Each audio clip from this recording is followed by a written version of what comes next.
चलिए, सभी माइक के म्यूट कर दीजिए। एक बार और मंत्र पाठ करते हैं। ओम त्वं हीनः पिता वशो त्वं माता शतक्रतो बभूवीथ अधाते सुम्नमे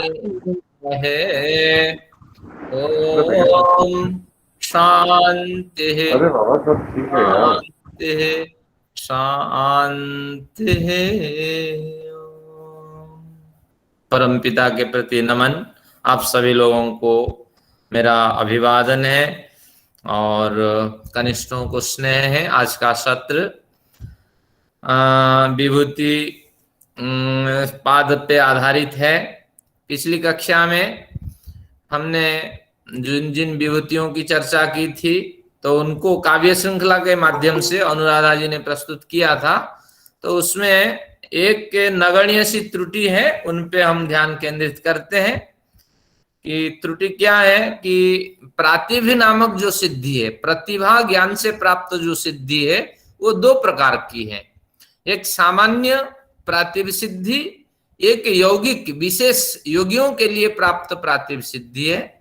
मूर्धा ज्योति पर ध्यान करने से, यानी मस्तिष्क में विचारों को बार बार मनन चिंतन करने से, विचारों को मनन चिंतन के लिए अवसर प्रदान करने से एक प्रातिभ सिद्धि होती है। और वह सिद्धि आम व्यक्ति को प्राप्त होती है, वैज्ञानिकों को भी वो प्राप्त होती है। सारी गवेषणाएं, सारी खोज उसी सिद्धि पे टिकी हुई होती है। लेकिन स्वार्थ संयम करने से, आगे सूत्र आएगा, स्वार्थ संयम करने से हमें प्रातिभा आदि 5 सिद्धियां मिलती हैं। फिर ग्रंथकार ने कहा तो वो प्रातिभा श्रावण, वेदन, आस्वाद और वार्ता। तो वह प्रातिभ सिद्धि जो मूर्धा में संयम करने से जो प्रातिभ सिद्धि है वो सामान्य श्रेणी की प्रातिभ सिद्धि है।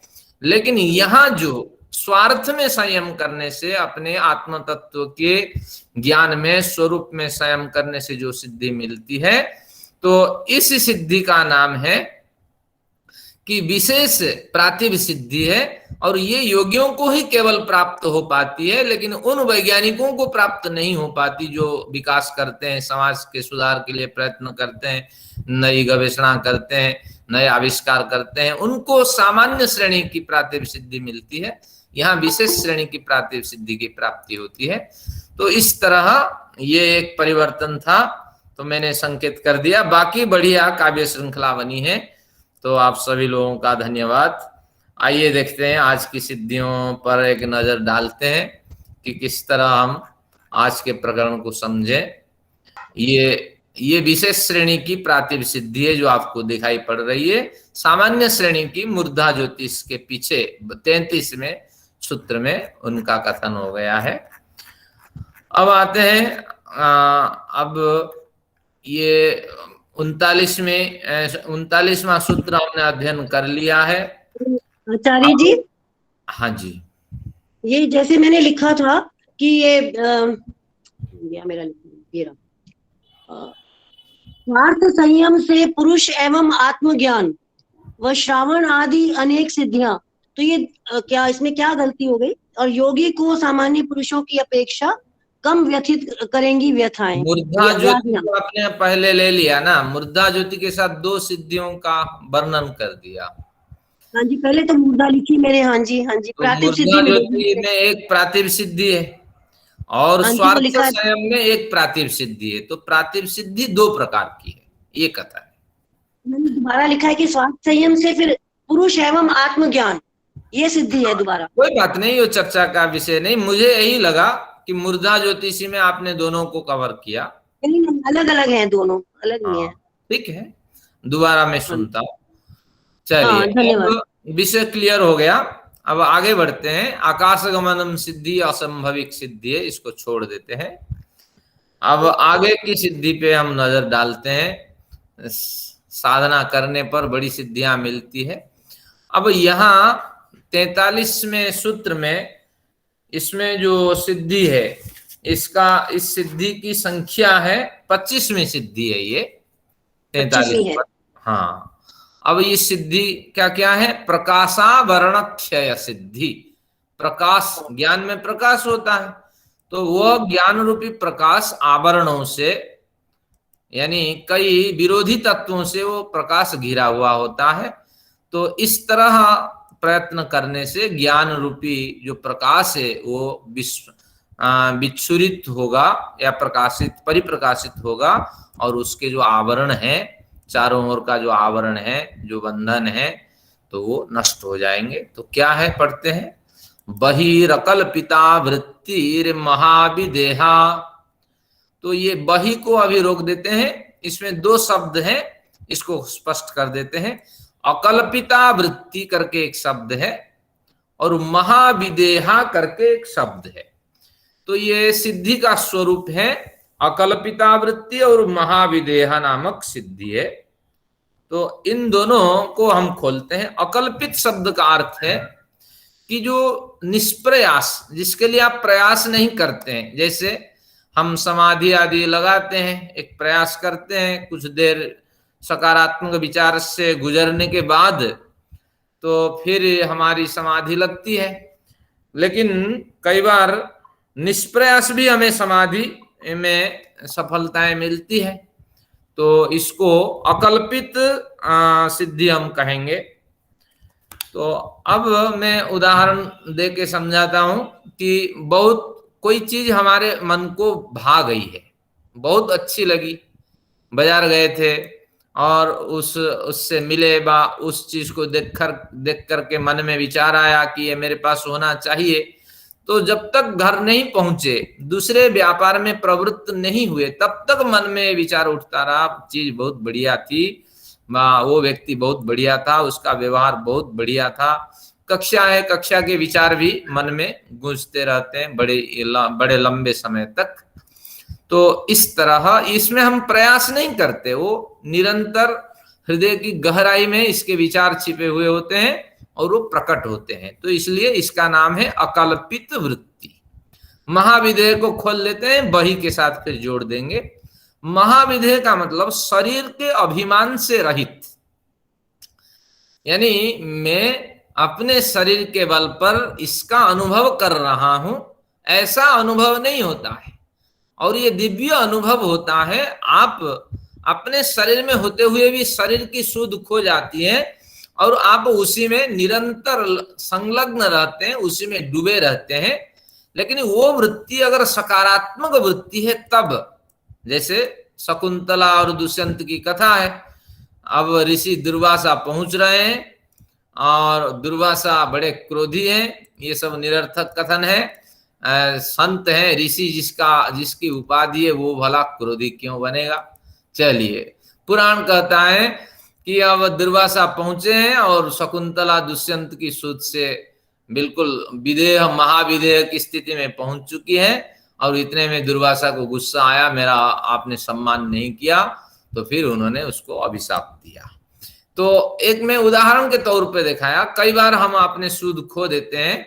कई लोग, घर के लोग कहते हैं ये काम करना, ये काम करना, तो हम उसमें कोई प्रतिक्रिया व्यक्त नहीं कर पाते हैं। शरीर में होते हुए भी, सुनते हुए भी हम कोई उसमें इंटरेक्शन नहीं कर पाते हैं। तो ये महाविदेह नामक स्थिति है और एक अकल्पित स्थिति है। अब इन दोनों को दोबारा फिर स्पष्ट करता हूं। निष्प्रयास रूप से जो कल्पना मन के अंदर उठती रहती है, आपने केवल सुना था, बड़े दिनों पहले कोई विचार आपके मन को भा गया, तो उस विचार में आपका मन खोया हुआ जब रहता है, और फिर इतना खोया हुआ रहता है कि शरीर में होते हुए भी जो शारीरिक धर्म है उससे आप रहित हो जाते हैं और उसी में खोए रहते हैं। तो ये दोनों स्थिति का नाम है क्या है ना, अकल्पित और महाविधेय नामक वृत्ति से युक्त होना। अब वही को जोड़ देते हैं कि शरीर में रहते हुए भी आपकी वृत्तियां बाहर चली जाती है और निष्प्रयास चली जाती है और महाविधेय की स्थिति में गुजरती है। तो ऐसी स्थिति में जब आप होते हैं, जब ईश्वरीय चिंतन करते हैं, अच्छे विचार होता है। देखिए, खन्ना साहब को रात में स्वप्न आता है, आचार्य जी पढ़ा रहे हैं, तो ये उन्होंने प्रयत्न नहीं किया, अकल्पित आवृत्ति है। तो इसी तरह महाविदेह की स्थिति होती है। हम ध्यान करते हैं, साधना करते हैं, ये नहीं देखते हैं कि आधा घंटा हो गया, फलाना हो गया, उसी में हम डूबे रहते हैं। भले ही 5 मिनट हो जाए, कोई हानि नहीं है। तो इसलिए आर्य जी, ये क्लियर नहीं हुआ कि अकल्पिता तो मतलब बिना प्रयास किए, और महाविदेहा कैसे, इसमें डिफरेंस क्या हुआ?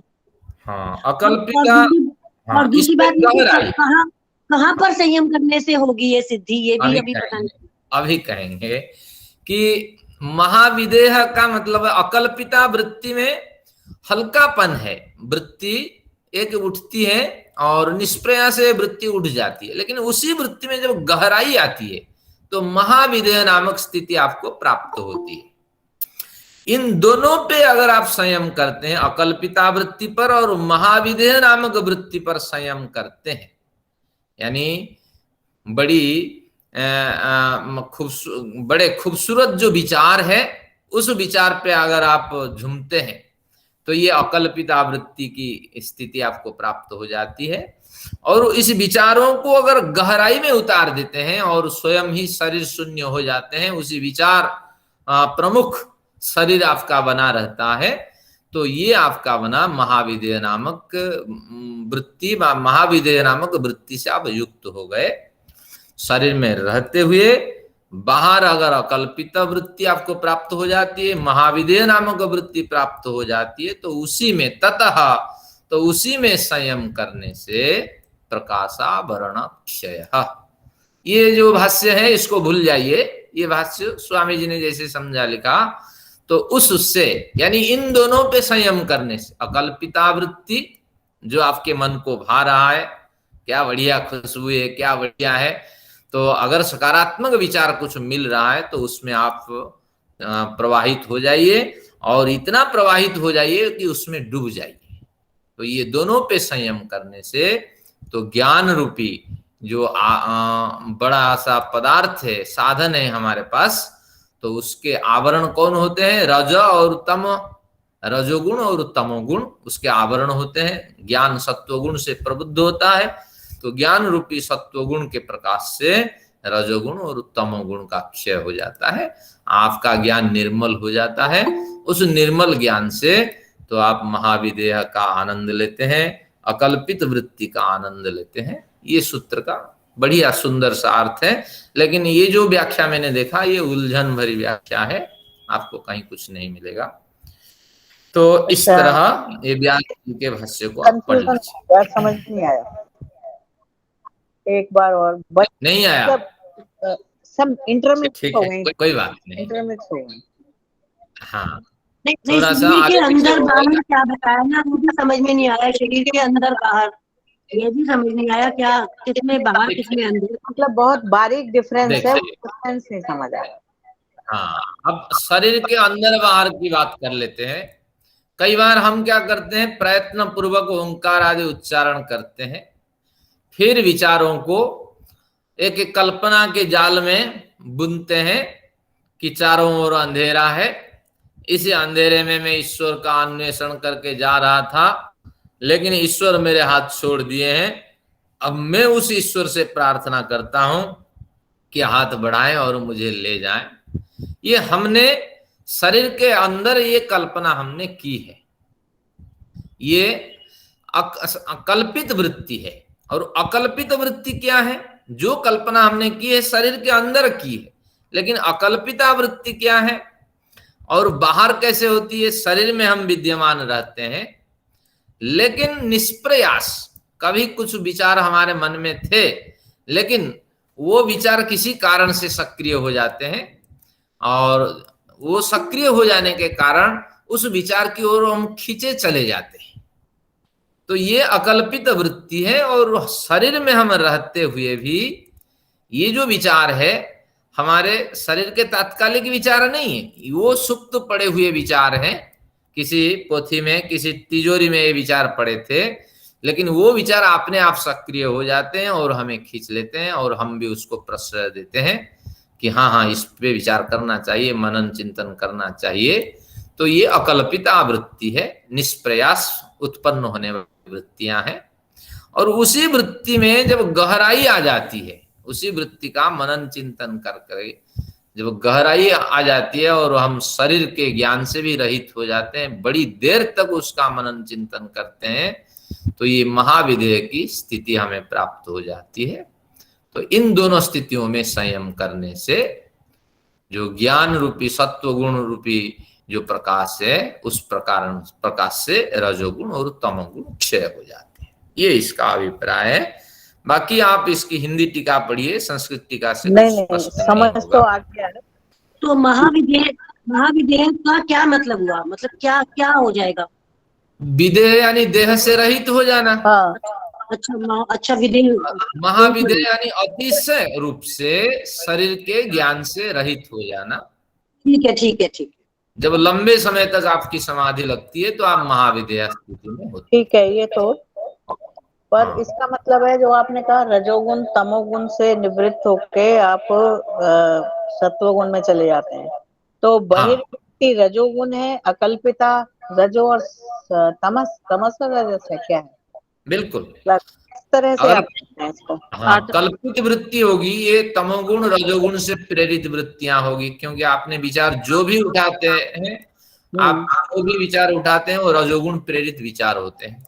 ठीक है। आचार्य जी 7 बजे कक्षा शुरू हो गई थी? नहीं, 7:10 से शुरू हुई। तो लिंक आज हमें तो- 7:20 पे 21 में मिला हमें। हाँ, तो कहीं कुछ डिस्टर्बेंस रहा हमारी ओर से और सिस्टम की ओर से। चलिए, धन्यवाद। हम तो सोच रहे थे आज कक्षा वो नहीं व्याकरण है ना, इसको सुन लेंगे वीडियो पे। हाँ, तो अब ये बही अकल्पिता बही आचार्य जी। हाँ, बोलिए, पहले आपको सुन लेते हैं। आचार्य जी, मैं रंजना चावला। हाँ जी, हाँ नमस्कार जी। एक ना हाँ जी। ये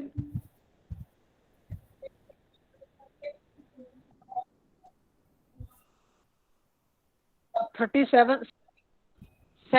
37 नंबर तो का ऐसा करेंगे, अभी 10 मिनट हाँ। पीछे देंगे, उस पे चर्चा कर लेंगे। आप ठीक है जी, अभी धन्यवाद। डिस्टर्बेंस ठीक होता है है। जी। तो ये सूत्र समझ में आ गया। वही शब्द जो कहा कि शरीर के अंदर रहते हुए भी आपके निष्प्रयास के कारण वृत्तियां आपके अंदर उठती हैं, और वो अंदर उठने पर भी निष्प्रयास होने से ये बाहर ही उठती मानी जाती है। हमारी वृत्तियां तो अंदर ही उठती हैं। जी माइक बंद करो प्लीज, बहुत ही कच कच कच कच आपके में बहुत डिस्टर्बेंस हो गया बंद। ठीक है, मैं भी अपना बंद कर रही हूँ। चलिए, महाविदेह का अर्थ स्पष्ट हो गया है। जब देहातीत आप हो जाते हैं, बड़े लंबे समय तक उन्हीं वृत्तियों में, अच्छी वृत्तियों में डूबे रहते हैं, तो इन दोनों वृत्तियां महाविदेह और अकल्पित वृत्तियों में अगर संयम करता है कोई, तो उसका ज्ञान निश्चित रूप से प्रकाशित होता है। रजोगुण और तमोगुण उसके क्षय हो जाते हैं। और ज्ञान प्राप्ति के लिए ये दोनों स्थिति आपको चाहिए, क्योंकि जिस विषय पे आप ज्ञान प्राप्त करना चाहते हैं वह विषय आपको लुभावना की तरह अकल्पित वृत्ति से युक्त हो जाना चाहिए, और उसी अकल्पित वृत्ति से जैसे आप डूबेंगे तो महाविदेह की स्थिति आपको मिलेगी।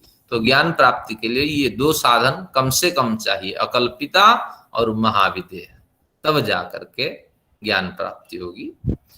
अब आते हैं 44वें सूत्र पर। भूत आचार्य जी, जय सिद्धि, ये बहुत आध्यात्मिक विचार होने चाहिए ना, फिर तभी तो सत्व गुण आएगा, ये ना। हाँ, वही तो बात है। भौतिक विचार नहीं ना, तो भौतिक ये इसमें वैज्ञानिक बिल्कुल स्पष्ट कर देता है, प्रकाश उत्पन्न होगा ही नहीं। तो जब प्रकाश उत्पन्न होगा नहीं तो सत्वगुण होगा ही नहीं, तो रजोगुण आदि से महाविदेह आदि की स्थिति नहीं मिलती। तो ये स्वयं अनुभव गम्य है। ये बहुत बड़ी सिद्धि है, भूत जय, यानी 5 भूतों से आप विजय प्राप्त कर सकते हैं। यानी 5 भूत जो है, पृथ्वी जल तेज वायु आकाश, आपके लिए बंधन के कारण नहीं बनेंगे। तो आप सोचेंगे कि इस दीवार को फांद करके उधर से निकल जाऊं, तो आराम से निकल जाएंगे, जैसे हम टेलीविजन में देखते हैं। हाँ, ऐसे भूत निकलता है तो दीवार को फाड़ करके और छत के अंदर रिफ्लेक्टिव न हो करके उसके अंदर प्रवेश करके और बाहर निकल जाता है। तो इस तरह भूत जय सिद्धि असंभव सिद्धि है, अब इसकी बड़ी चर्चाएं होगी, मदन साहब खुश हो जाएंगे इस चर्चा से। आइए देखते हैं क्या सिद्धि है। तो ये भूतों पे कैसे विजय प्राप्त करेंगे?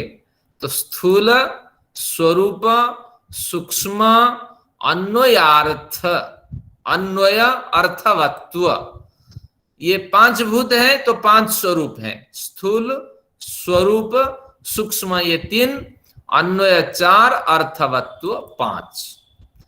इन 5 तत्वों पर संयम करने से 5 भूतों पे आपको ये विजय। पांचों रिपीट करो, ये नहीं समझ में आया, पांचों रिपीट कर दो प्लीज। नीचे देखिए, सूत्र के नीचे सारा लिखा है, खोल करके थोड़ा तो प्रयत्न करेंगे। देखिए, तो स्थूल, स्वरूप, सूक्ष्म, अन्वय, अर्थवत्व, ये 5 तत्व हैं। इनमें संयम करने से 5 भूतों पर आपकी विजय प्राप्त होगी। तो कैसे कैसे इसको समझते हैं? 5 भूतों में पृथ्वी, जल, तेज, वायु, आकाश, इस न्याय से इसकी 2 प्रकार की व्याख्या होगी। एक तो हमारे व्यास जी के अनुसार हम व्याख्यान करेंगे, एक सामान्य स्तर का व्याख्यान है। पृथ्वी का स्वरूप कैसा है? स्थूल स्वरूप। तो पृथ्वी के स्थूल स्वरूप से ध्यान करें। अब स्थूल स्वरूप से ध्यान होने पर एक स्वरूपात्मक रूप किसका है? जल है। जल 3 स्वरूप में हमें प्राप्त होते हैं, एक तो लिक्विड है, एक सॉलिड है और एक गैसेस है। तो इसके स्वरूप में हम ध्यान करें, जल परिवर्तन को प्राप्त होते हैं। तो इसलिए ये हो गया स्वरूपात्मक, जो जल रूपी भूत है उस पे हम ध्यान करें। और सूक्ष्म, तेजस सूक्ष्म होते हैं। किसी सूक्ष्म जो गैसीय पदार्थ है उसकी वैद्युतिक, इसको क्या कहेंगे? Electric impulses. तो विद्युत तरंगों के कारण वो हमारे तक ये रश्मियां पहुंचती हैं, तो ये बड़ी सूक्ष्म होती हैं। तो इस पे भी हमें चिंतन करना चाहिए। फिर अन्वय वायु का गुण है। वायु का जो परमाणु है वायु के, वो आपस में घूमते रहते हैं। अनुगच्छति इति अन्वयः, अनुमयते, अयगति के अर्थ में एक परमाणु दूसरे परमाणु के साथ मिलकर के इस तरह गोलाकार घूर्णी वलय बना करके वायु हमें प्राप्त होती है। तो इसलिए वायु के इस स्वरूप में हम अन्वय में वायु के घुमावदार स्थिति में संयम करने से वायु रूपी भूत पे हमारी जीत हो जाएगी। अर्थवत्व, आकाश रूपहीन है, आकाश सर्वव्यापक है। तो निश्चित रूप से इसके अंदर कुछ गूढ़ रहस्य छिपा होता है। क्यों इस तरह सभी में आकाश अनुप्रविष्ट है और इसका स्वरूप क्यों रूपहीन है, आकारहीन है? तो इस अर्थवत्व, अर्थनिष्ठ आकाश के चिंतन करने से, तो इस तरह इन 5 तत्वों में चिंतन करने से 5 भूतों पे आपकी जीत होगी, 5 भूत आपके अधिकार में होंगे। ये एक अर्थ है। लेकिन व्यास जी को यह अर्थ पसंद नहीं था, तो वो क्या कहते हैं व्यास जी? तो व्यास जी कहते हैं स्थूल शब्द का अर्थ है कि जो 5 भूत है, ये जो 5 स्वरूप है, स्थूल, स्वरूप, सूक्ष्म, अन्वय, अर्थवत्व, ये हर एक भूत में ये 5 स्वरूप होते हैं। ये व्यास जी के अपने विचार, क्योंकि भाष्यकार अपनी अपनी जो मान्यता है वो थोपना चाहते हैं, उस समय पारंपरिक जो मान्यताएं थी। तो यानी सभी भूतों में 5 स्वरूप होते हैं।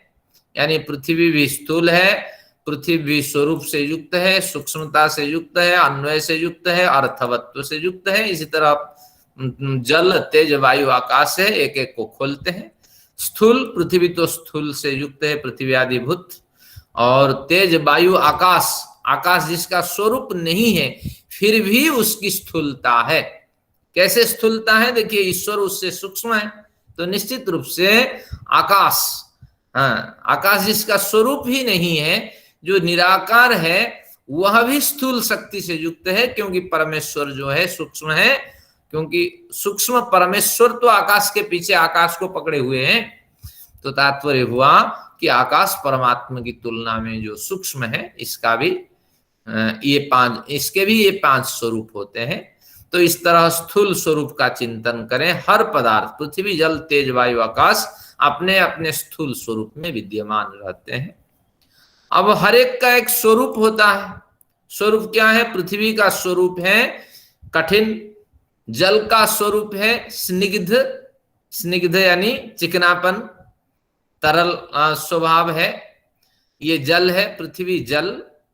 तेज, तेज का स्वरूप क्या है? उष्णता, पृथ्वी जल तेज। वायु का स्वरूप क्या है? गतिशीलता।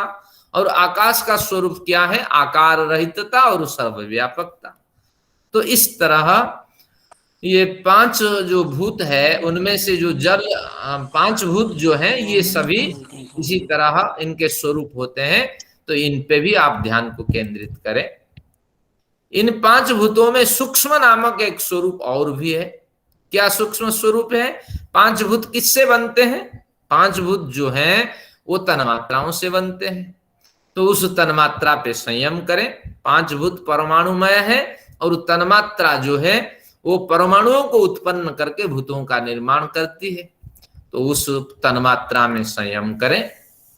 और अन्वय पे आते हैं। अन्वय का मतलब है एक के पीछे एक चलना। तो अन्वय से अभिप्राय है कि सत्वगुण अगर प्रधान है, रजो और तमोगुण दबे हुए होते हैं। सत्वगुण आगे आगे चल रहा होता है तो रजो और तमोगुण उसके पीछे पीछे अनुगमन करते हैं। अगर तमोगुण प्रधान है तो सत्वगुण और रजोगुण उसके पीछे पीछे चलते हैं। अगर रजोगुण प्रधान है तो निश्चित रूप से सत्वगुण और तमोगुण उसी के पीछे चलते हैं। तो तात्पर्य इस गुणों का जो आगे पीछे अधिक न्यूनता, इस पे संयम करें। फिर आगे कहते हैं अर्थवत्व। अर्थवत्व का मतलब है अर्थवान होना, किसी स्वरूप से युक्त होना, अभिप्राय को पुष्ट करना। क्योंकि जब स्थूल से युक्त हैं, स्थूलता से हर पिंड युक्त हैं, जब हर पिंड के अपने अपने स्वरूप होते हैं, उष्णता और गतिशीलता आदि, जब हर पिंड के सूक्ष्म सत्ता विद्यमान होती है तो हर पिंड के पीछे तीनों गुण क्रियाशील रहते हैं। तो उससे कुछ ना कुछ अर्थवत्व, अर्थ यानी प्रयोजन सिद्ध होने के कुछ ना कुछ स्वरूप उभरते हैं। तो अर्थवत्व, अर्थ यानी प्रयोजन, वत्व यानी युक्त। तो प्रयोजन से हमारे व्यवहारिक प्रयोजन सिद्धि के लिए, सांसारिक व्यवहारिक प्रयोजन सिद्ध करने के लिए ये किसी न किसी रूप से युक्त होते हैं। चंद्र के रूप में, सूर्य के रूप में, वायु के रूप में, किसी न किसी रूप में युक्त होते हैं। तो इस तरह इन पे अगर आप संयम करते हैं, इतनी गहराई पे संयम करते हैं, तो इन पांच भूतों पे आपको जीत मिलेगी। तो ये दोनों अर्थ आप ले सकते हैं। अगर हर एक भूत का एक एक स्वरूप ले लें तो ये पांच भूतों के लिए पांच स्वरूप दिया हुआ है। मुझे लगता है यही सबसे सरल है। लेकिन जो योग दर्शनकार को अभिष्ट है, हर वस्तु पांच भूतों में स्थूलता विद्यमान है, इनके स्वरूप है कठिन है, उष्ण है, स्निग्ध है और गतिशीलता है और सर्वव्यापकता, ये इसके स्वरूप है। सूक्ष्मता, तन्मात्रा इनके सूक्ष्म परमाणु है, परमाणुओं को जन्म देने वाली जननी है। और गुण एक दूसरे के पीछे चलते हैं। और इन सभी स्थूल स्वरूप सूक्ष्म अन्वय से बने जो भी कार्य साधक पिंड हैं, तो उस पिंड में संयम करने से तो संपूर्ण पांच भूतों पे आपकी जीत होगी। ये केवल शास्त्रीय विषय है, केवल मैं पढ़ता हूं, आपको पढ़ा देता हूं, आप भी पढ़ेंगे, दूसरों को पढ़ा देंगे। ये व्यवहार में नहीं उतरता है और इतना कोई साधक नहीं है कि भूतों पे जीत हासिल कर ले। लेकिन है, ग्रंथ में लिखा है, हमने पढ़ लिया और आने वाली पीढ़ी भी इस तरह पढ़ती रहेगी। ये कुछ सिद्ध संभव नहीं है और ये नहीं कभी भी घट सकती है ये सिद्धि। तो ये असंभव कोटि की सिद्धि है। लाखों प्रयत्न करने पर कोई साधक यहाँ सक्रिय नहीं हो सकता। अगर आप हठता के साथ कहेंगे हाँ हाँ भूत जय हो सकता है, भूत जय हो सकती है, तो आपको कई हजार करोड़ के प्रोजेक्ट में इसमें बैठा दिया जाए, आप ढूंढ के लाइए कौन सा ऐसा साधक है जो भूत जय सिद्धि प्राप्त कर ले। तो ये असंभव श्रेणी की सिद्धि है। अब इस पे व्यास जी ने लंबी चौड़ी व्याख्या लिखी है, इसको पढ़ लीजिए। और फिर सत्यपति जी ने अपने हिसाब से इसको खोला है, जैसे मैंने आपको खोल दिया, तो इसको आप पढ़ लीजिए। इसका मतलब ये नहीं है कि जैसे वैज्ञानिकों ने इतने आविष्कार किए हैं कि जल पर भी विजय, आप उस पे प्लेन चला सकते हैं, मेरीन क्या कहते हैं उसको, सबमेरीन्स वगैरह भी, और सब उस पे नेवी के जहाज चला सकते हैं। ऊपर भी प्लेन आपने, तो वही हवा पर सिद्धि हो गई। ये नहीं है इसका मतलब कि हाँ, इस तरह हो सकता है। एक लाक्षणिक अर्थ, जैसे आपने इसमें कहा है काव्य श्रृंखला में, लाक्षणिक तरह अर्थ। संगति बैठा सकते हैं, लेकिन ये सिद्धि घटती नहीं है। तो इसलिए ये विचार की श्रेणी में है, पुनर्विचारणीय है। विद्वानों का हम असम्मान नहीं करते हैं, ग्रंथों का हम एक बढ़िया शब्द प्रयोग करते हैं, पुनर्विचारणीय। इस पे फिर विचार किया जाना चाहिए। परीक्षणीय कैसी है, या कहते हैं हाँ, साध्य, साध्य है अभी। हाँ, साध्य की कोटि में है, अभी सिद्ध नहीं हुआ है, इस तरह। आइए हम मदान साहब की आपने स्थिति आ गई। अप का बताते हुए सलिल शब्द का प्रयोग किया था, हाँ, तो सलिल से क्या अभिप्राय, क्या डिफरेंस है? जल के अभिप्राय से सलिल कहा था। हाँ, ठीक उसमें है। स्वरूप बताते हुए आपने कहा था अप का सलिल भी स्वरूप है। सलिल, हाँ, किस तरह का पानी है ओहो, सलिल? क्योंकि ये नासदीय सूक्त में भी आता है हाँ, सलिल शब्द। तो लिक्विड फॉर्म को सलिल कहते हैं।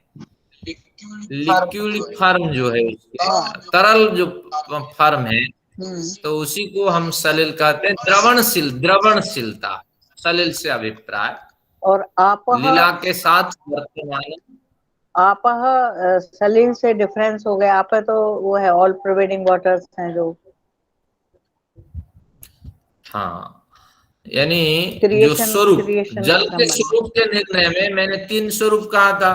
एक तो लिक्विड है, और एक सॉलिड है, और एक गैस है। तो लिक्विड और गैस है। ये हाँ, कैसे डिफरेंस तो हुआ? लिक्विड के अभिप्राय से एक सलिल शब्द का प्रयोग किया था। तो सलिल शब्द से अभिप्राय है लीला से युक्त जल, धीरे धीरे तरल पदार्थ द्रवित होके चला जाता है। तो मानो ये जो परमाणु हैं, जो मॉलिक्यूल्स हैं, वो लीला कर रहे हो, खेल रहे हो। तो इस अर्थ से सलिल शब्द द्रवण के अर्थ में, द्रव के अर्थ में प्रयोग होता है। मतलब जैसे बर्फ पिघलती है, उस हाँ, सेंस में है, तो पिघलता इसी हुआ से, स्वरूप वो है। हाँ, ये और कहना प्रवाहित जल का स्वरूप को भी प्रवाहित सलिल जल कहते हैं। अलग है और आपह अलग है, तीनों अलग है। हाँ, अलग है शब्दावली के हिसाब से, ठीक है। तो लेकिन है एक जल का वाचक है। हाँ, चलिए, ऐसे तो वारी शब्द भी है, वो भी है, हाँ, बहुत है। चलिए। ठीक, धन्यवाद। अब आते हैं 45वीं सिद्धि। अब ये सिद्धि हमारे चौधरी साहब बड़े दिन से पूछे थे कि इन सिद्धियों की चर्चा नहीं हुई, क्या योग दर्शन में इन सिद्धियों की चर्चा है? तो उनकी सिद्धि आज मिल गई। ततो अणिमादि प्रादुर्भाव काय संपत्त तद्धर्मान अभिघातश्च। ये जो संपत्त डबलता है, एकता में पहले उच्चारण कर लेंगे, एकता और बाद में निकालेंगे, तब जाके अर्थ बनेगा। ततो अणिमादि प्रादुर्भाव काय संपत्त तद्धर्म अनभिघातश्च, तद्धर्म अनभिघातश्च। ये भयंकर सिद्धि है, और ऐसी सिद्धि मिल जाए तो क्या करना। ततः, ततः यानी उससे। ये सिद्धि 27वीं हो गई ना, अब जो आएगी, अब जो बताएंगे 27वीं है वो। अब मैं देखता हूं मेरी किताब के हिसाब से, ये सिद्धियां नहीं, ये सिद्धियां 27 में नहीं, उसी 26 का ही अंश है। अच्छा, ठीक है। हाँ, कैसा, क्यों? ततः जब कह दिया, ततः यानी उससे, उससे किससे? भूत जय, अभी हमने पढ़ा था, भूत जय नामक सिद्धि, जिसपे ठीक है। भूत पे हमारी जीत हो जाती है। उस भूत जय सिद्धि को प्राप्त कर लेने पर, भूत जय सिद्धि प्राप्त होगी ही नहीं। जब होगी ही नहीं, आने वाली सिद्धियां तो निरर्थक रहेगी। लेकिन है रोचकता, पढ़ते हैं। इन सिद्धियों के कारण हमारा सारा शास्त्र बिगड़ के रख दिया लोगों ने। ततः उस भूत जय सिद्धि से अणिमादि प्रादुर्भाव, अणिमादि सिद्धि की प्राप्ति होगी, अणिमादि सिद्धियां प्रकट होंगी। और काय संपत्त, शरीर रूपी जो संपदा है, तो वो और दिव्य होती जाएगी, शरीर तेजस्क्रियता से युक्त हो जाएगा। फिर तद धर्म अनभिघातश्च, जो सिद्धियों का जो धर्म है, वह तद धर्म यानी भूतों का जो धर्म है, 5 भूत ये संसार बनाते हैं, तो उन भूतों के साथ इस सिद्धि प्राप्त करने वाला कोई विघ्न उत्पन्न नहीं कर सकता, क्योंकि ये सिद्धि प्राप्त करते हुए इन भूतों में तो व्यवहार करेगा, लेकिन इन भूतों में व्यवहार करते हुए भूतों के विपरीत नहीं जाएगा। ये सूत्र का अर्थ है। लेकिन व्यास जी ने इसको मरोड़ दिया। उन्होंने कहा ये भूत, जो 5 भूत उस साधक को विघ्न उत्पन्न करने नहीं देंगे, उस साधक के लिए विघ्न नहीं होंगे। अरे भूत क्या विघ्न नहीं होंगे, वो अभिप्राय नहीं, बल्कि साधक इतना कार्य करते हुए भी इन भूतों के विपरीत आचरण नहीं कर सकता, ये इसका अभिप्राय था। लेकिन ये व्यास जी ने गड़बड़ कर दिया। मैं समझता हूं हमारे उदयवीर जी कैसे कहते हैं कि वही वेद व्यास है जिन्होंने इसको लिखा है। इनके पद पद पर, पग पग पर संदेह है इस व्यास भाष्य में, और उसको वेद व्यास मानना सरासर गलत है। अब देखते हैं, मैं धीरे धीरे सही विवेचना क्या है वो रिपीट कर दीजिए, फिर सही क्या है मतलब।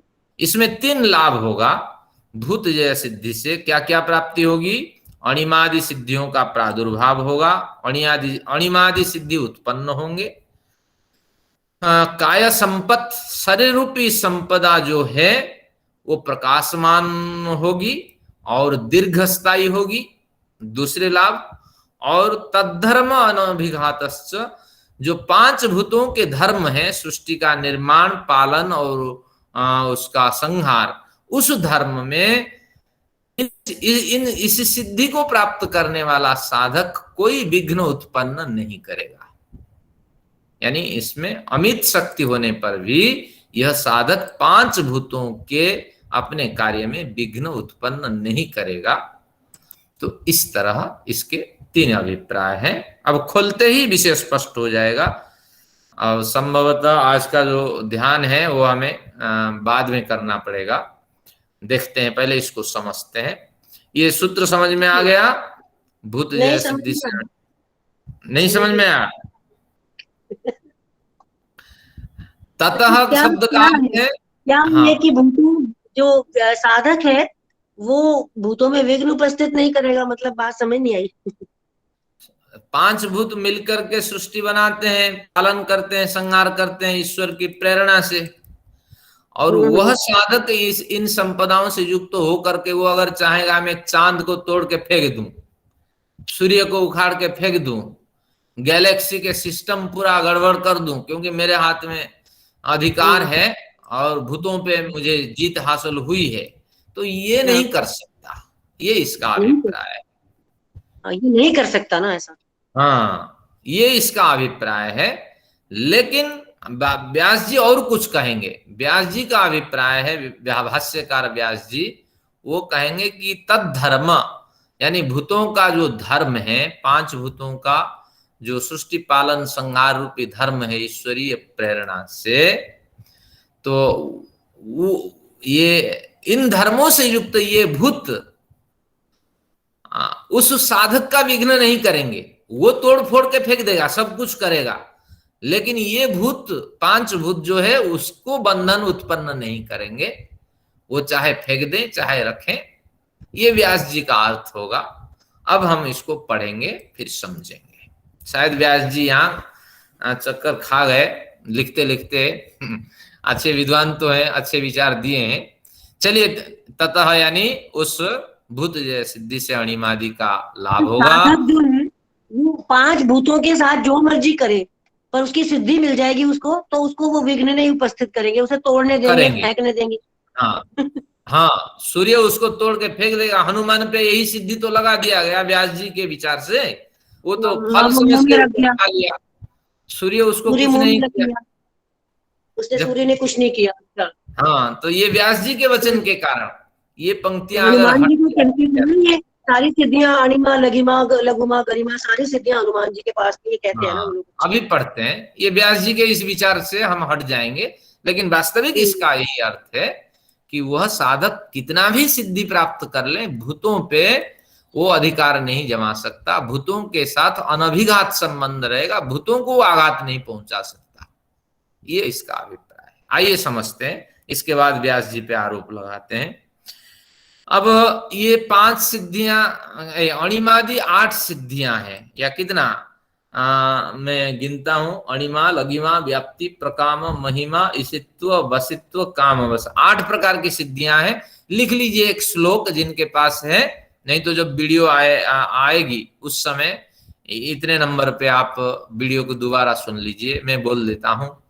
अणिमा लघिमा व्याप्ति, अणिमा लघिमा प्राप्ति, कुछ व्याप्ति कहीं होता है प्राप्ति, यहाँ प्राप्ति का उल्लेख है, प्राप्ति कर दीजिए। अणिमा लघिमा प्राप्ति, छोटी की मात्रा विसर्ग, अणिमा लघिमा प्राप्ति।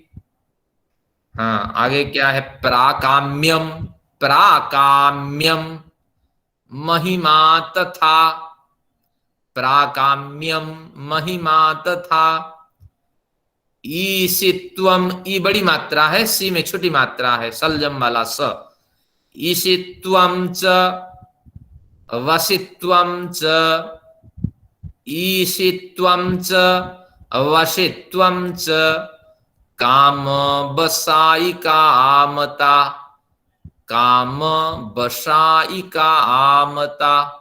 ये 8 सिद्धियां होती हैं। अमर कोश का ये वचन है, एक डिक्शनरी है संस्कृत में। एक बार फिर पढ़ता हूं, चेक कर लीजिए। अणिमा लघिमा प्राप्ति, प्राकाम्यम महिमा तथा, ईशित्वं च वशित्वं च, काम बसायिका आमता। तो इस तरह ये 8 सिद्धियां हैं, एक एक को गिनते हैं। यहाँ आपको ये श्लोक भले ही याद हो, लेकिन अर्थ आपको समझ में न आए तो ये सूत्र याद रखिए, 45वां सूत्र तीसरे पाद का। तो यहाँ आके देख लेंगे। व्यास जी की ये पूरी पंक्ति पढ़ते हैं, आज का सारा समय इसमें जाएगा। तत्र अणिमा भवत्यणु, अणिमा शब्द का अर्थ है कि अणु भवती, आप अणु हो जाएंगे। अणु का मतलब है अतिशय सूक्ष्म, एटम में आप अपने को परिवर्तित कर लेंगे। हनुमान पे आरोप लगाया, मत्सर बन करके वो घुस गया किसमें, रावण के नगरी में, लंका में। हाँ, लंका में। लिखने वाले बड़े होशियार होते हैं, इनको बड़ा मजा आता है इस तरह कुछ कुछ लिख करके। कल जैसे बड़े सज्जन कह रहे थे, किसी सज्जन ने ग्रंथ में लिखा है, उनकी ये गलती नहीं है। महर्षि दयानंद क्या है कि छत पे लगे हुए थे। ये विचार सुन के मुझे बड़ी हंसी आई। महर्षि दयानंद छत पे क्यों लगते हैं, क्या जीडीपी बढ़ जाएगी उस समय देश की? तो ये लोगों को बड़ा मजा आता है इस तरह लिखना। तो तत्राणि महाभवत्यणु, तो अणु भूत जय सिद्धि प्राप्त होने जाने से ये सिद्धियां 8 सिद्धियां तत्काल मिल जाएगी। तो अणु बन जाएगा वो व्यक्ति, जब चाहेगा तब बड़ा हल्का परमाणु बन करके कहीं भी प्रवेश कर जाएगा। लघिमा लघु और भवती, लघु भवती छोटा स्वरूप धारण कर सकता है, बंदर हो जाएगा। और हनुमान तो घुमा, खूब घूम घूम करके बड़ा छोटा सा ब्राह्मण रूप धारण करके रावण के लंकापुर में सभी पत्नियों के पास घुमा, बढ़िया चित्रण किया है। फिर का महिमा महान भवती, बहुत बड़ा हो जाता है व्यक्ति। हमारे अंगद ने कहा, मैं पैर जमाता हूं, तुम रावण उठाओ। ये तुलसीदास को बड़ा मजा आया, लेकिन ऐसे नहीं है, वाल्मीकि रामायण में उल्लेख नहीं है। तुलसीदास को बड़ा मजा आया, उन्होंने लिख दिया, और रावण आकर के उसके पैर को उठाया। ये तो संभव नहीं है, तो इसलिए लिखने में बड़ा मजा आता है। तुलसी ने इसलिए तो कहा, स्वंत सुखाय तुलसी रघुनाथ गाथा। भैया कोई टिप्पणी नहीं करना, मैं अपनी खुशी के लिए ऐसे लिखता हूं, ताकि मुझे राम के प्रति, ईश्वर के प्रति श्रद्धा बनी रहे। तो इस तो बचने के लिए इस तरह लिख दिया, लेकिन बहुतों ने अपना अपना विचार दिया है। तो महिमा महान हो जाता है, पहाड़ जैसे हो जाता है। अब आया ये मदन साहब की सिद्धि अब आई। प्राप्ति ही, प्राप्ति क्या है, अंगुल्यग्रणापि स्पृशति चंद्रमसम, उंगली वो दिखाए यहाँ घर में और चंद्रमा को भी वो स्पर्श कर जाए। ये कौन सा है, ये खरगोश जैसा दिखता है, ये क्या है? ऐसे इसको छानबीन जैसे हम साग सब्जियां करते हैं, यहाँ हाथ हिलाने से वहां से जैसे कंप्यूटर में सारा काम होता है और सैटेलाइट आपके चली जाती है आकाश में, तो ऐसी सिद्धियां हैं। तो यहाँ वो सब बैठ करके यहाँ सब देख लेगा। 60,000 डिग्री सेंटीग्रेड है, मतलब इसके टेम्परेचर सूर्य में क्यों है इस तरह, यहाँ हाथ हिलाते ही ये सिद्धि आपको मिल जाएगी। ये सब असंभव कोटि की सिद्धियां हैं और विद्वानों को लिखने में मजा आता है। प्राप्ति, और आपने बीच में प्राप्ति और प्राकाम्यम तो लिया नहीं, अभी लूंगा। हाँ, अभी महिमा तो, है ना? फिर हाँ, प्राप्ति है, फिर प्राकाम्यम है, फिर महिमा है। तो प्राप्ति सिद्धि मदान साहब के लिए, अब आपके लिए प्राकाम्य सिद्धि है। तो प्राप्ति ये का मतलब क्या है? प्राप्ति का क्या मतलब है? प्राप्त हो जाना, जैसे आप इच्छा करें ऐसी वस्तु आपको प्राप्ति हो जाए, ऐसे वस्तु आपको मिल जाए। आप उंगली हिलाते रहिए और ऐसी प्राप्ति हो जाए कि चंद्रमा के अंदर क्या है, सूर्य के अंदर क्या है, ब्लैक होल कहाँ है, कितने नंबर पे है, ये सारी आपकी जानकारी में आ जाने वाली है, ये सारी चीजें। तो प्राप्ति, इच्छा अनुसार प्राप्ति हो जाना। और प्राकाम्य को समझते हैं। प्राकाम्य क्या है? हाँ, प्राप्ति में पहुंच, वहां तक हो जाना, जितने भी दूरस्थ वस्तु है वहां तक पहुंच जाना। स्वर्ग क्या है, हाँ, और मुक्तात्मा कहाँ रहते हैं, क्या क्या है, जो भी आपको चाहिए वो सारी चीजें आपको मिल जानी। और प्राकाम्य क्या है? प्राकाम्यम इच्छा अनभिघात, इच्छा का अनभिघात होना।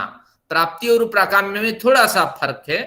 प्राप्ति में कल्पना मात्र में प्राप्त हो जाना, और प्राकाम्य में जैसे आपकी कामना है उस कामना की पूर्ति के लिए आपको शरीर मिल जाना, सामर्थ्य मिल जाना। कामना का मतलब इच्छा जो है आपकी, उस इच्छा में अनभिघात हो, उस इच्छा को आघात देने वाली कोई वस्तु ना हो, कोई पदार्थ ना हो। जैसे भूमा बुनुमज्जति, उन्मज्जति का मतलब है तैरता है, तो भूमौ उन्मज्जति संज्ञा हटाने से तो आप इस जमीन में भी तैरेंगे, तैरते रहेंगे। यानी तात्पर्य हुआ पहाड़ है, पर्वत है, दीवाल है, सब पे आप तैर जाएंगे। यानी इस दीवाल के इस ओर से आप निकलना चाहेंगे तो इस ओर से निकल करके उस ओर निकल जाएंगे, यही तैरना है।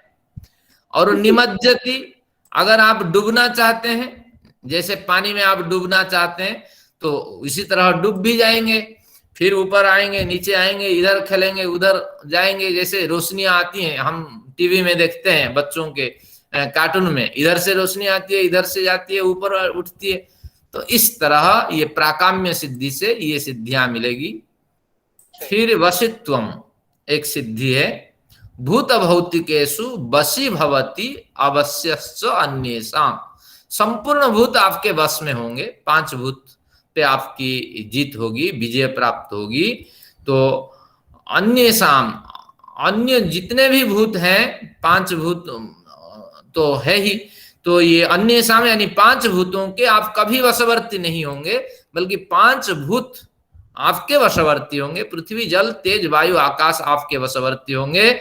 और कृष्ण पे भी लगा दिया कि बरसते हो, कोई बात नहीं, ये छोटी सी उंगली में उन्होंने पहाड़ उठा दिया और खड़ा कर दिया।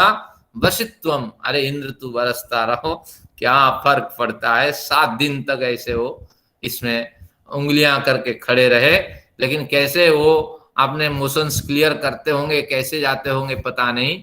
वहां भी भागवत में भी लिखा है, क्या लिखा है कि कृष्ण थोड़ा लघु शंका दीर्घ शंका जाओ, इसलिए कृष्ण को मुक्त करने के लिए सबने क्या किया ना, बड़े बड़े बल्ले लगाए कि ये पहाड़ टिक जाए। लेकिन जैसे कृष्ण हाथ निकाला तो ये बल्ले सब टूट करके गिरने लगे।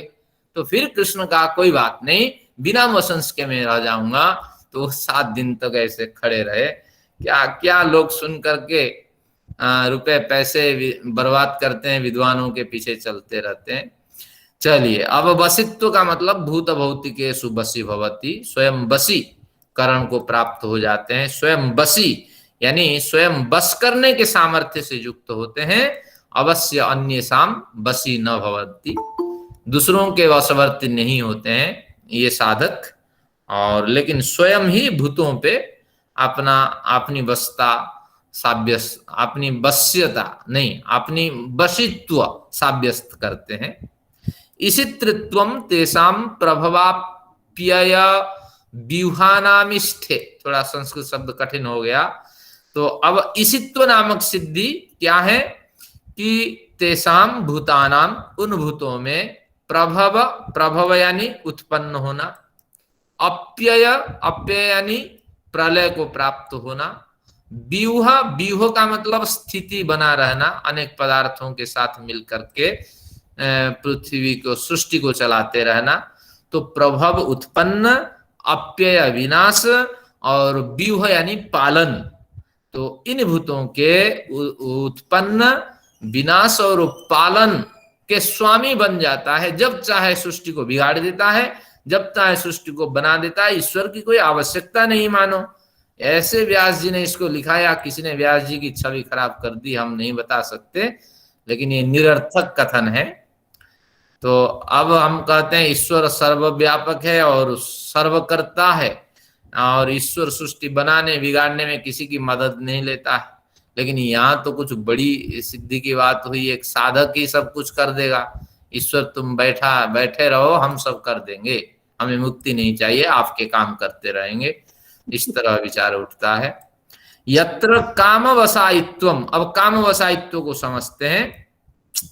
यहाँ क्या है कि कामवसायित्व शब्द का अर्थ है सत्य संकल्पता, यानी कामना के वशवर्ती हो करके वो तो कुछ सोचता है, लेकिन वो उसके सोचने से निश्चित रूप से समाज का कल्याण होता है। तो कल्याण परक उसका संकल्प होता है। तो सत्य संकल्पता गुण से युक्त हो जाना कामवसायित्वम। उदाहरण देते हैं, यथा संकल्पस्तथा भूत प्रकृति नाम अवस्थानम। तो वह समाज को चलाने के लिए, संसार को मजबूत बनाने के लिए जैसे संकल्प करता है, तो भूत प्रकृति नाम अवस्थानम। भूत यानी पांच भूत, प्रकृति यानी पंच तन्मात्रा, क्योंकि पांच भूतों की जो प्रकृति जननी है वो तन्मात्रा। तो ये पांच भूत और तन्मात्रा उसी तरह बदल जाते हैं। अगर वो चाहते हैं मैं राम के रूप में प्रकट हो जाऊं, वो साधक, तो तुरंत राम के रूप में प्रकट हो जाते हैं। कृष्ण के रूप में प्रकट हो जाऊं, तो कृष्ण के रूप में ये प्रकृति, ये भूत और उसकी जो प्रकृति माँ पंच तन्मात्रा उनको बदल देती है। तो इस तरह ये हमारी सिद्धियां हैं। आगे कुछ इसको और खोलते हैं। न च शक्तोस्ति पदार्थ विपर्यासम करोति, उसके पास शक्ति होती है, वो समर्थ है, पदार्थ विपर्यासम करोति, लेकिन पदार्थों को बिगाड़ता नहीं है। साधक श्रेणी का व्यक्ति है, भले इतना कह दिया, यहाँ कुछ तो सकारात्मक विचार कहा कि वो पदार्थों को बिगाड़ता नहीं है, लेकिन बिगाड़ने में समर्थ है वो। क्या बढ़िया बात। तो क्यों बिगाड़ता नहीं है? कस्मात् न अन्यस्य यत्र कामवसायिनः, क्योंकि पूर्व सिद्धस्य, क्योंकि इससे पहले पूर्व सिद्ध कोई कामवसायी यानी सत्य संकल्प वाला परमात्मा विद्यमान है। तथा भूतेषु संकल्पादिति, उसने समाज कल्याण के लिए बड़े संकल्प किए हैं, तो उस संकल्प के विपरीत वो नहीं जाता है, इस तरह कुछ कर देता है। एतानि अष्टावैश्वर्याणि, इस तरह ये 8 ऐश्वर्य होते हैं। तो अब समय तो नहीं है, केवल 2 मिनट में ये पंक्ति पढ़ देता हूं, ये सारी फालतू की बातें आज खत्म हो जाए।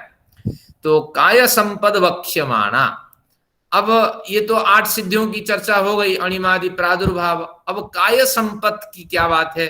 शरीर की संपदा कैसे प्राप्त होगी, शरीर कैसे बलिष्ठ बनेगा, तो उसके बारे में कहते हैं काय संपद वक्ष्यमाणा। अगले सूत्र में बताएंगे, परेशान मत हो। वक्ष्यमाणा यानी बोलने के लिए मैं तैयार हूं, अगले सूत्र में बता दूंगा कैसे शरीर संपदा उसको प्राप्त होती है। अब क्या बचा हमारे पास? तद्धर्म अनभिघात। तद्धर्म अनभिघात यानी उखाड़ फेंक देगा सूर्य को, चंद्र को, सब कुछ कर देगा। यहाँ साधना करेगा आंख बंद करके और सूर्य को उखाड़ फेंक देगा। तो अब देखते हैं तद्धर्म अनभिघात को खोलते हैं। पृथ्वी मूर्त्या न निरुणद्धि योगिनः, पृथ्वी की एक मूर्ति स्वरूप है, कठिन स्वरूप है, लेकिन ये कठिन स्वरूप होने पर भी पृथ्वी उस साधक को अवरोध नहीं कर सकती। आपने कठिन स्वरूप से पृथ्वी पीड़ा नहीं दे सकती, बल्कि फूल जैसे सुगंधि दे सकती है और कोमलता दे सकती है, उस साधक को पृथ्वी पीड़ा नहीं दे सकती। बेकार बकवास है। आगे देखते हैं। योगी नहा शरीर आदि क्रियाम, सारी शारीरिक क्रिया वो योगी करता रहेगा, छलांग लगाता रहेगा, पृथ्वी से उसको पीड़ा नहीं मिलेगी। अब आए शिलामप्यनु विशतीति, शिला के अंदर वो घुस जाएगा। पत्थर के अंदर कंसेंट्रेशन फॉर्म में परमाणु होते हैं, लेकिन वो उसके अंदर कहीं ना कहीं छेद है, आकाश जैसे व्याप्त है, तो उसी तरह उसके अंदर भी वो प्रवेश कर जाएगा। वाह, बढ़िया है। ऐसी सिद्धि तो मदान साहब को चाहिए। नापह स्निग्धा रामचंद्र जी ने अहल्या शिला का उदाहरण नहीं है, क्योंकि बड़े समय हो गए हैं, खत्म करते हैं। न आपह स्निग्धा क्लेदयन्ति, जो जल है स्वभाव से स्निग्ध है, द्रवणशील है, लेकिन न क्लेदयन्ति, उस व्यक्ति को डुबा नहीं सकते। वो तो प्रशांत महासागर में चल देगा, उड़ा देगा उसको चाहते हुए। अब चलते ही वसुदेव ने कृष्ण को लेके चलने के लिए तैयार हुआ, ऐसी सिद्धि मिल गई कि सारी यमुना नदी रुक गई और आराम से वसुदेव चला गया। अब नाग्नि उष्णो दहति, अग्नि में उष्णता उसके सामने खत्म हो जाएगी। न वायु हो प्रणामी भवति, प्रणमी, नम धातु गति के अर्थ में, वायु उसको गतिशील नहीं बना सकती, बल्कि वो वायु को भी गतिशील बना देने वाला है। तो ऐसा है। अनावरणात्मके अपि आकाशे, जिस आकाश में कोई आवरण नहीं है, ये शून्य आकाश है, भवती आवृत्तकायः, ये उस आकाश को घेर देगा। आवृत्तकाय, इस आकाश को पूरा ठसाठस भर देगा अपनी विभूति के कारण। फिर सिद्धानामप्यदृश्यो भवति, सिद्ध पुरुष जो ज्ञानी गुणी संत संसार में जो विलक्षण प्रतिभाओं को पहचान लेते हैं, दुष्टों को पहचान लेते हैं, उनको भी ये दृश्य नहीं होगा। तो ऐसी बड़ी सिद्धियां हैं, और इन सिद्धियों की यहाँ चर्चा हुई। समय का अभाव है, इस पे विचार करिए। और ये सारी सिद्धियां भूत जैसे लेकर यहाँ तक, ये सारी सिद्धियां विकृत स्तर की सिद्धियां, और हमारे शास्त्रों में इसको बड़े कोट किए गए हैं, और हमारे सारे देवी देवता इसके कारण दूषित हो गए हैं। अगर आज से 5-6 हजार साल पहले ये 2 सूत्र नहीं होते, और जब से व्यास जी ने इसका व्याख्यान किया है, तब से व्यास जी की ये वृत्ति नहीं होती, तो ये समस्याएं नहीं होती। तो सूत्र में कोई गलती नहीं है, सूत्रों को तो किसी तरह संगति बैठा लेंगे, लेकिन व्यास जी की इसी वृत्ति के कारण समाज बिगड़ गया है, परंपरा बिगड़ गई है। तो आज इसी तरह कक्षा को यहीं समाप्त करते हैं, और आप सब साधक श्रेणी के लोग हैं, समझते हैं कितना ग्राह्य है, कितना ग्राह्य है। तो कक्षा आज यहीं समाप्त होती।